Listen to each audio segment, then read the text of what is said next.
Devant l'entrée de la caserne Loubert, qui sert maintenant de tribunal, le personnel du palais de justice manifeste à nouveau pour dénoncer les conditions de travail dans lesquelles ils doivent exercer depuis la fermeture du tribunal de grande instance en avril dernier.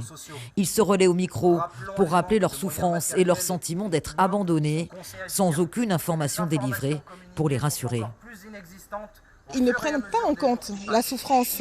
Déjà, ils nous ont exposés, ils ont mis nos vies en danger. Et en plus, maintenant, on souffre.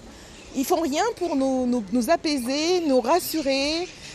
On est toujours dans un dialogue conflictuel.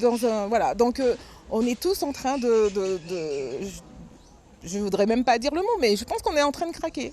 Et je pense que ça les arrange. Pas beaucoup plus de communication concernant cette fois les risques liés à l'amiante. Ils ont tous travaillé durant plusieurs mois dans des locaux en travaux, potentiellement contaminés. Mais là encore, pas de suivi médical. Actuellement, en Guyane, aucun des personnels, aucun des partenaires n'a fait l'objet d'un suivi médical mis en place. Néanmoins, nous avons appris et nous avons été surpris d'apprendre que d'anciens collègues qui exerçaient sur le territoire et notamment au TGI de Cayenne ont d'ores et déjà été convoqués auprès de médecins du travail, en fait, de médecins de prévention, donc en métropole, pour tout de suite mettre en place un suivi médical. Mais pour nous, il n'en est rien pour l'instant. C'est sous ce carbet que les avocats ont dû plaider il y a quelques semaines. Pas de place ailleurs. Les avocats qui eux aussi dénoncent l'abandon du ministère de la Justice vis-à-vis de la Guyane.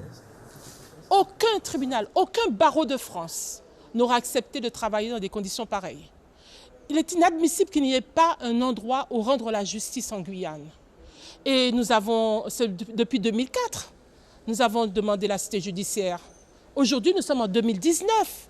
Et les travaux, la cité judiciaire qui est obtenue par les mouvements de mars et avril 2017, eh bien, nous avons intérêt, mais aucune pierre n'a encore été posée. Avocats comme personnel comptent saisir la justice pour déterminer les responsabilités des uns et des autres dans cette affaire d'exposition à l'amiante au tribunal de grande instance. Suivez l'info sur Guyana Première, télé, radio et Internet.